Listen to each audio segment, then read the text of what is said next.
श्रीमन नारायण गुरुजी जी। कल मुझे गुरु मंत्र लेना है गुरुजी आपसे। ठीक है, सुबह। और किसका प्रश्न है? गुरुजी एक बात और पूछनी थी आपसे। बोलो। वो मेरी शादीशुदा वाली लाइफ ऐसी ही चल रही है, वो लोग रखना नहीं चाहते मुझे। क्यों? ससुराल वाले पसंद नहीं करते। तो शादी के पहले उन्होंने देखा नहीं था आपको अच्छे से? फैमिली ने देखा था। तो पति आपको स्वीकार कर रहे हैं कि नहीं? अपनी माँ जी की बात सारी मानते हैं वो।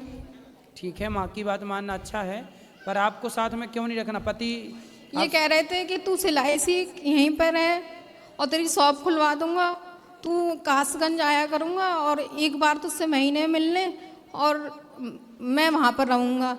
मैंने कहा मुझे अपने साथ रखो यहाँ भी, कि नहीं साथ ना, तू वहीं पर रहे, कलेश हो जाती है, तू आती है घर पे मेरे। तो अभी बातचीत करते हैं पति आपके?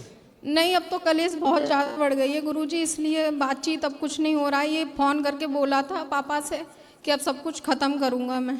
कौन बोला? पति मेरे। क्या खत्म करूंगा? ये अब रिश्ता नहीं चलाना चाहता मैं। तो रिश्ते कोई मजाक है कि चलाना चाहे का मन होगा क्योंकि तो वो चला अपनी लेगा, सारी नहीं फैमिली चलाना की बात चाहिए। मानते हैं। मैंने बहुत प्यार से उन्हें समझाया, मेरी बात मानने के लिए राजी नहीं है नहीं, वो। फैमिली की बात मानते हैं, ये तो अच्छी बात है, मानना ही चाहिए फैमिली की बात।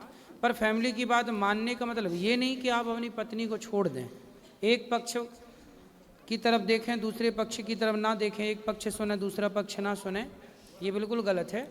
पति को ले आना, हम बात करेंगे, समझाएंगे। गुरुजी वो ड्रिंक वगैरह मतलब कि सारा कुछ ऐसा ही करते हैं। मतलब कितने भाई हैं आपके पति? एक मेरे जेठ हैं और ये हैं, 2 सिस्टर हैं उनकी। तो जेठ अच्छे हैं? हाँ जेठ भी हैं, लेकिन ये ड्रिंक वगैरह वो भी कर लेते हैं, कभी कभार ये भी कर लेते हैं, कभी तो कभार। जेठ की गृहस्थी बढ़िया चल रही है? हाँ उनका ठीक है, उन पे बच्चे हैं, मेरे पे बच्चे नहीं हैं। कितने वर्ष हो गए विवाह के? 34 साल चल रही है गुरुजी। 4 वर्ष। जी। तो बच्चे नहीं हैं, इसलिए परेशान तो नहीं और करते कि ऐसा बच्चे ही हैं? मुझे लग रहा है, कहीं सासू माँ ने भी दिखाया भी नहीं है। पति से बोलती हूँ आप दिखाओ, पैसा कमाते हो, आप जॉब करते हो, तो कह रहे थे दिखाऊंगा तुझे दिखाऊंगा, ऐसे ही बोलते रहते हैं, लेकिन अभी तक उन्होंने दिखाया नहीं है। उनकी माँ सबसे बोलती है इसे छोड़ूंगी मैं, इसे रखना नहीं चाहती हूँ मैं।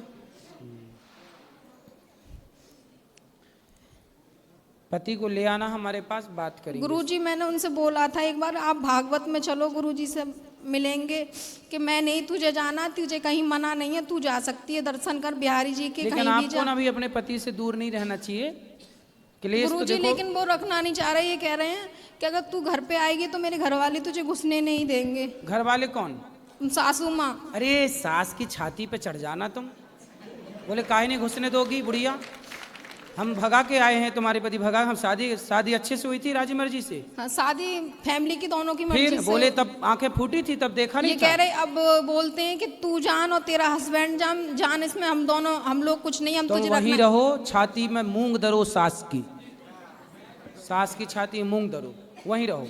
कहीं ना ऐसे छोड़ के जाओगी, वो दूसरा सेट कर लेगा। तो यही तो सुनने में आ रही है गुरुजी कि उन्होंने फोन आया था मेरे पास दिल्ली से ही कि तुम्हारे हस्बैंड ने दूसरी कर ली है, वो इसलिए तुम्हें साथ नहीं रखना चाहती ना अरे तो तुम दूर रहोगी तो वो कर ही लेगा, इसलिए रहो ना वहीं, सब देखो अपनी आंखों से। और जहाँ वो और जो जॉब, दूसरी लाए उसके दांत तोड़ के दो तीनों गिफ्ट करो उसको। ऑफिस है उनका, तो सुनने में आता वहीं पर रूम ले लिया है, वहाँ पे वो रहती है। और मुझसे बोले थे तू आ जाएगी तो महीने में 4 बार आया करूंगा तेरे पास और मैं वहीं पर रहा करूंगा, अगर आना है तुझे आ जा, नहीं आना है तो ना। कोई महिला के साथ यदि आपके पति का चक्कर है, पता नहीं गुरुजी, लेकिन सबका फोन आया। पता नहीं क्या, पता लगाओ।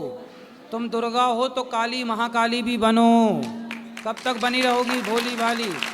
पति को बचाओ नहीं, वो तो चाह ही रहा कि तुम दूर हो, तो 3 के चक्कर में रहेगा वो। इसलिए तुम घर में रहो।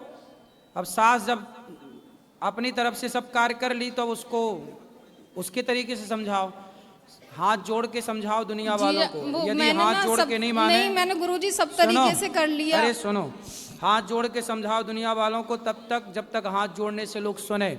नहीं सुने, हनुमान जी लंका गए थे ना, तो सबको समझाए भैया हमें फल खाने दो, भूख लगी है। जब ज्यादा ही चढ़ाई की तो हनुमान जी ने पकड़ पकड़ के मारना शुरू किया लंका वासियों को। गुरुजी रावण बोला हमें हमारे लोगों को क्यों मारा? हनुमान जी बोले हम नहीं मारे, जिन मुहि मारा ते में मारे। जो हमें मारेगा, जो आपका घर बिगाड़े, उसकी छाती पे चढ़ो।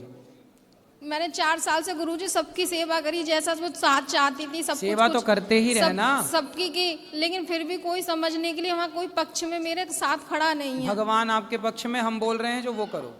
आप घर ससुराल में ही रहो, सास कुछ ही बोले जवाब मत दो, चुप रहो, पति की सेवा करो मत। और कोई पति के आसपास भटके तो उसके दांत तोड़ो। नहीं गुरुजी, तो मैं जाऊं, फिर उन लोगों ने घर में नहीं घुसने दिया। काहे नहीं घुसने देंगे? तुम घुस जाना दरवाजा तोड़ के, हथौड़ा ले जाना पड़ा, एक मारना दरवाजे में टूट जाएगा।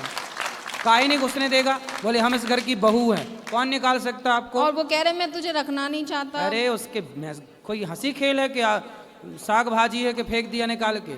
और सबसे ये कहती डोलती है इसके बच्चे नहीं है तो हम लड़के की दूसरी शादी अरे करेंगे। बोले जब साथ में बुढ़िया रहने नहीं देगी तो बच्चे होंगे कहाँ से? पति पत्नी साथ में रहेंगे तब ना बच्चे होंगे। बुढ़िया बीच में घुसी पड़ी है। मूर्ख कहीं की महिला, बताओ कैसा परेशान कर रही है बहू को। सास को समझाना मेरी बात, पाप लगेगा, नरक जाएगी यहाँ से मैं सास, यदि तुमको साथ में नहीं रहने दिए पति के। तो बच्चे नहीं हो रहे, काहे होंगे बच्चे साथ में? जब रहोगी ही नहीं तो साथ में रहो, हो जाएंगे। ठीक है गुरु, राधे राधे गुरु जी।